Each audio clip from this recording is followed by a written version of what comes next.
He's on his knees, begging, pleading with the silence. His child is dying in his arms, and the sky refuses to answer. This is the moment everything shatters. The moment a father's faith dies, and in its place, humanity is set free.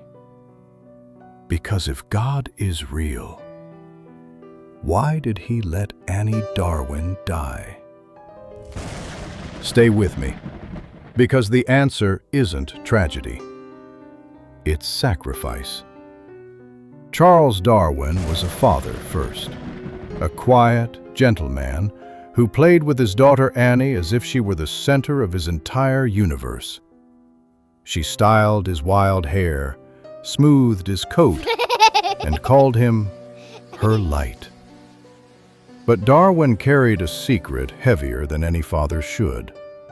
For 15 long years, he hid a manuscript, a revolutionary theory of evolution that he knew would dismantle the very idea of a God of miracles. Then came the breaking point. A local priest scolded little Annie for talking about dinosaurs. In the eyes of the church, extinction was impossible. God's creation was perfect, unchanging.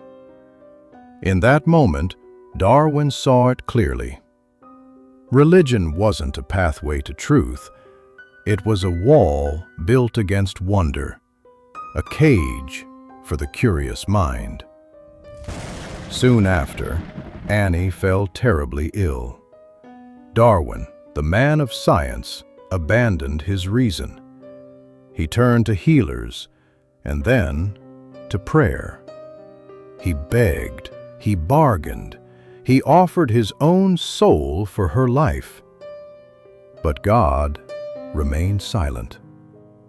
Annie died in his arms as he whispered stories to her fading light. And in that deafening silence, Darwin glimpsed the truth. Nature has no special doorways.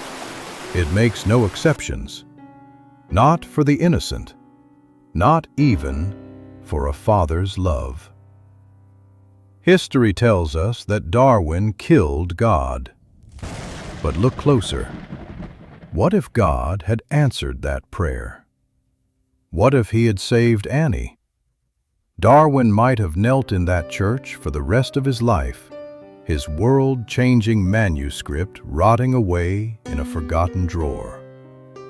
And humanity would have remained trapped in darkness for hundreds of years.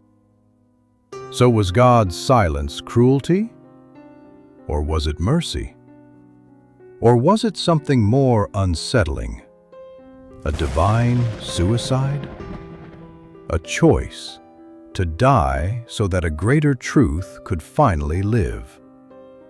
Perhaps the greatest sacrifice isn't giving your life, it's giving up your throne. In this story, maybe God didn't die for our sins. Maybe he died for our freedom. To think, to question, to discover.